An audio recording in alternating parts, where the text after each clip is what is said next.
Здравейте хора и добре дошли в това много важно видео, в което ще ви покажа как може да оверклокнете процесора си. За целта ще използвам PC-то, което сглобих последния път. Припомням, то е с най-новият процесор на Intel Core i5 9600K, дъно на Asus Prime Z370P2, водно охлаждане на Cooler Master и най-новата видеокарта на Nvidia RTX 2060, също в изпълнение на Asus. Ако сте пропуснали клипа, в който сглобявам и тествам това PC, съветвам ви да ги изгледате, а сега нека продължим с оверклокването. Този клип е направен със съдействието на Ion Computers. Може да използвате код за отстъпка ANDROVLOG за целият сайт на Ion Computers. Първо, нека кажем какво точно означава overclock, тъй като получавам и такива въпроси. Това е, когато дадена компютърна част работи на настройки по-високи от фабричните. Най-често става дума за тактовата честота на английски clock speed и оттам overclock. Overclockът може да се приложи най-често на процесора, видеокартата, оперативната памет, а дори и някои видове монитори. В днешното видео ще се фокусираме върху оверклока на нашия процесор Intel Core i5 9600K. Имайте предвид, че от процесорите на Intel само тези от K серията са отключени, т.е. могат да бъдат оверклоквани. При AMD всички процесори са отключени, но и там трябва да имате дъно с чипсет, който позволява оверклок. От ключово значение при оверклока е и доброто охлаждане, защото работейки над фабричните честоти, CPU-то отделя повече топлина. Ето тук едно водно охлаждане вече няма да бъде просто газария, а ще има съвсем ясен смисъл. И така, нашият процесор, както вече казах, е Core i5 9600K, който има 6 физически ядра, базова честота от 3,7 ГГц и, което е по-важно, бустова честота, достигаща до 4,6 ГГц. Именно тази честота ще се опитаме да покачим днес до заветните 5 ГГц и ще видим какво ще стане. И тук идва основният въпрос, който може би много хора си задават. Аз самия дълго време не можех напълно да си отговоря. Ако просто можеш да увеличиш честотата на процесора си и да получиш по-висок перформанс по този начин, защо фабрично процесора не се предлага на тази честота? Какъв е смисълът от това да има фабрични настройки, които очевидно са по-ниски? Това е много важно да се разбере от всеки, който иска да се занимава с оверклок. Фабричните настройки са тези, при които производителя може да гарантира, че продуктът му ще се държи стабилно, ще работи 100% стабилно при всички обстоятелства. В момента, в който вие прекрачите отвъд фабрично зададените настройки, вие стъпвате в, образно казано, неизвестността, където никой не ви гарантира, че системата ви ще работи стабилно. Именно в тази вълнуваща зона ще навлезем ние с вас днес и аз ще бъда вашият водач. Нашата първа стъпка в това вълнуващо пътешествие, разбира се, е биосът на дъното. За да влезете в него, трябва да рестартирате PC-то и да цъкате многократно Delete, докато ви пусне в началната страница на BIOS екрана. Сега, имайте предвид, че при всеки различен производител BIOS-ът ще изглежда по различен начин, ще бъде организиран различно, но ако гледате внимателно, ще успеете да разпознаете тези основни неща, на които ще обърна внимание в днешното видео. Влизайки в BIOS-ът на нашето дъно Asus Prime Z370P2, първото, на което попадаме, е менюто на така нареченият Easy Mode. Тук не можем да правим кой знае какво. Виждаме някои основни данни, като температурата, датата, оборотите на различните вентилатори. Можем лесно да си сменим езика, да влезем в булт менюто и да променим бултващият ред на различните устройства. Ние обаче сме сериозни хора с сериозни намерения за оверклок, така че трябва да влезем в Advanced Mode. Тук отново нямаме време да се спираме на всичко, а и ни интересува тази част, която е отговорна за оверклока, хора. В случая гледаме менюто озаглавено AI Tweaker. Влизайки за първи път тук, забелязваме, че всичко е включено на Auto. и че максималната честота на процесора ни е 4600 МГц и което още по-дразнещо, оперативната памет работи на 2400 МГц вместо на 2666, колкото поначало поддържа и както сме си я купили. И макар, че днешното видео е посветено на процесора, всъщност първото нещо, което ще променя е да сменя профила на така нареченият AI Overclock Tuner от Auto на XMP1. Сега вече нашата RAM ще работи на максималната си честота. Преди да продължа нататък, излязох от BIOS и направих тест на Cinebench, за да видя как тази промяна ще се отрази на перформанса и получих леко подобрение. Ако на дефолт настройки сме имали 1050 точки на Cinebench, то след промяната изкарахме 1070. Не е някаква супер драстична разлика в перформанса, но бях длъжен да проверя каква ще е разликата. Сега вече продължаваме с сериозният overclock. Слизаме малко по-надолу в менюто на BIOS до така нареченото CPU Core Ratio. Това е нашата най-важна настройка. Тя определя максималната честота на процесорните ядра и като всичко друго е сложена на Auto. Преместваме я на Sync All Cores и виждаме отдолу се появиха всички 6 ядра, които са сложени на Auto. Само първото ядро обаче ми дава да мога да го променя, защото така или иначе те са синхронизирани, тъй че като променя едното ще се променят и останалите. Цифрата, която ще напиша тук, се умножава по 100 и ни дава цифрата на максималната честота в мегахерци. Тъй, че цъкам на първото ядро и вместо Auto въвеждам цифрата 50. Като натисна Enter, всички останали ядра също се променят на 50. А като се върнем отново в началото на менюто, ще видим, че Target CPU Turbo Mode честотата се е променила и вече не е фабричната 4600 МГц, а е 5000 МГц или 5 ГГц.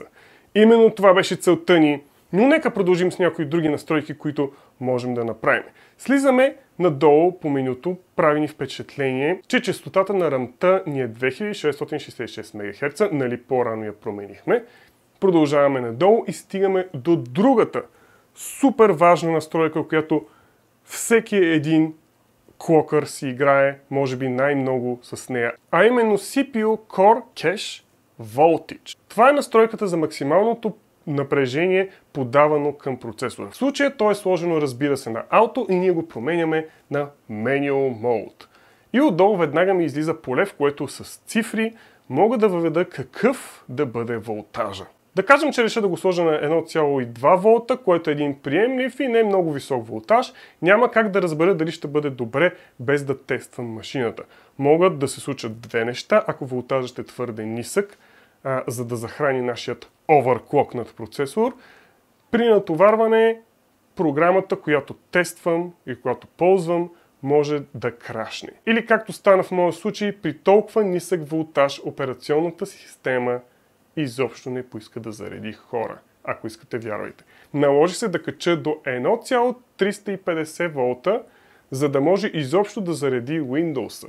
Общо ето трябва да откриете напрежението, при което машината ви се държи стабилно и след това да опитате леко да намалите този волтаж с цел да намалите излишната консумация на енергия и отделянето на топлина. Така, чрез финна настройка на напрежението, трябва да откриете оптималните параметри, при които машината ви хем се държи стабилно, при overclock хем не прегрява. В това се състои изкуството на overclock. За да го постигнем, има още няколко настройки, които ще ви покажа. Отиваме малко по-нагоре в менюто и се спираме на DG plus VRM. Първото нещо, което виждаме, е доста важно. CPU Load Line Calibration. При максимално натоварване, понякога, за кратки милисекунди, вашият процесор може да се нуждае от малко по-висок волтаж от лимита, който сами сте му задали. Макар и за една милисекунда, ако тази допълнителна енергия не бъде доставена до процесора, системата крашва. Ролята на функцията, която разглеждаме, е да осигури този допълнителен буфер при кратки пикове в консумацията на енергия, така че да подаде малко по-високо напрежение от това, което сте задали като настройка. На някои дена функцията може да е само on и off, В нашия случай имаме 7 степени, от които може да избираме. Да кажем, ще избера 4. Продължаваме малко надолу, където виждаме CPU Current Capability. Тази функция е нещо като предпазен бушон за дъното ви. Идеята е да не допуска твърде висок ток, който би могъл да се получи, например, при окасяване на дъното. Работата е там, че при увеличаване на волтажа с цел overclock, понякога дъното може да засече това като окасяване и да ви изключи. За целта ние може да увеличим малко лимита на този своеобразен бушон и тук той е даден в проценти от 100 до 170%. Разбира се, не е желателно да прекаляваме, особено ако нямаме тази необходимост, защото по този начин всъщност намаляваме защитата на дъното ни. Повечето източници в интернет, на които попаднах, съветват тази настройка да се остави на 120-130%. Както казах и в началото, тук има още много настройки, с които може да си играеме хора. Но моята цел е да ви покажа основата. Така че мисля, че тези неща бяха достатъчни. Нека преминем към практическият ми опит при оверклокването на тази конкретна конфигурация. За да излезем от BIOS и да направим настройките, които току-що направихме, цъкаме F10. Преди да потвърдим, се показва кратък списък с нещата, които настроихме, което е доста удобна функция. Съветвам ви да се запознаете и с Exit менюто. Първата опция тук е много важна. Load Optimized Defaults. Цъкайки това, винаги може да върнете към фабричните настройки на дъното си, хора. В редки случаи, след особено силен краш на системата ви, е възможно компютърът изобщо да не иска да се включи и изобщо да не успеете да стигнете да ви зареди BIOS-а. В този случай се налага да изчистите така наречения CMOS или иначе казано да рестартирате ръчно BIOS-а и да заредите фабричните настройки. Това се прави чрез така наречения CMOS Jumper, който повечето дънни платки притежават. Трябва да прочетете внимателно книжката, идваща към вашето дъно, за да разберете къде точно е джъмпера. На мен лично не ми се наложи да се справям с подобен проблем, защото след различните крашове просто рестартирах компютъра и си зареждах фабричните настройки на BIOS-а.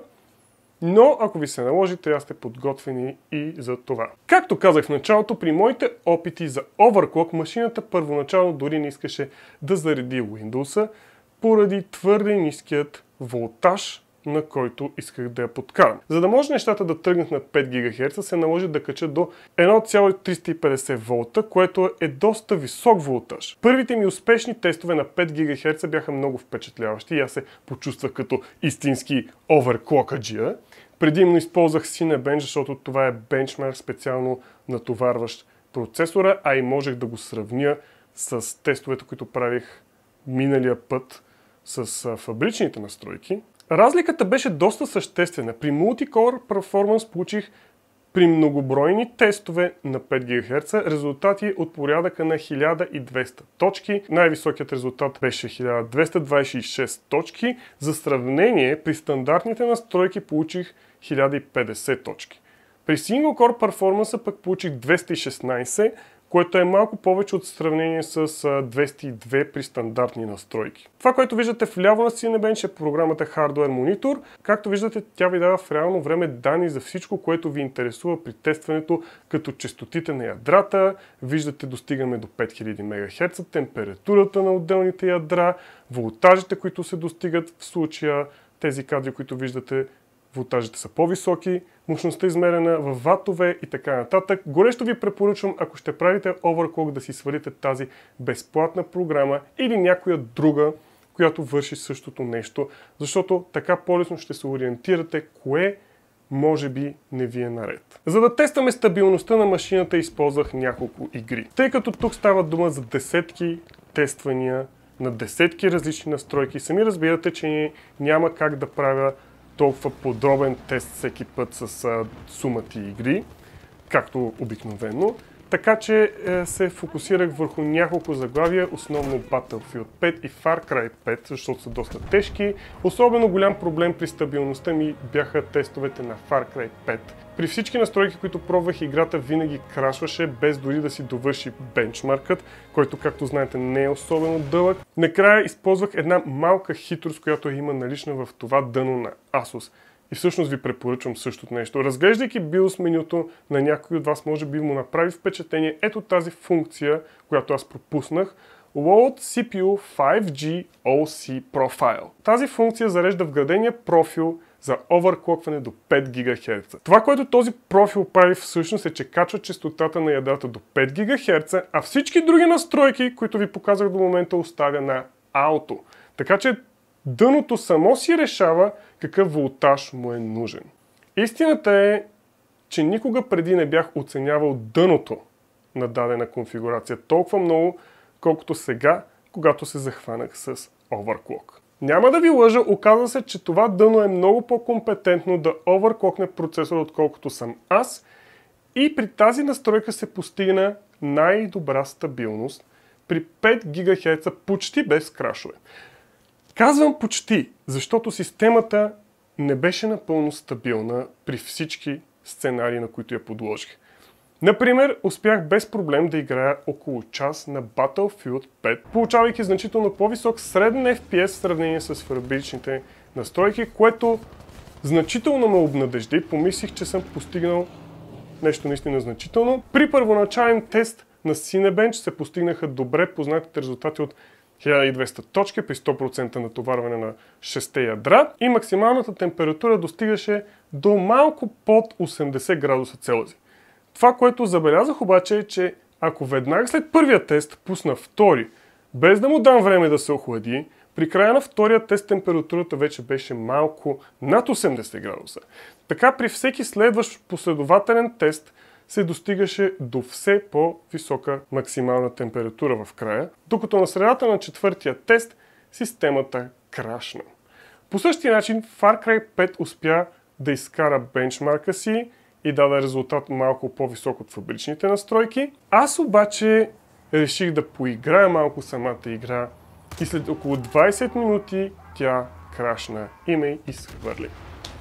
Така че дори в този случай не постигнахме 100% стабилност. Наистина спечелихме малко по-висок перформанс, достигайки заветните 5 ГГц, но при определени обстоятелства това просто не работеше. Разбира се, моят опит е строго индивидуален, трябва да се вземат под внимание, че всеки отделен процесор има вариации във възможностите си да бъде оверклокнат.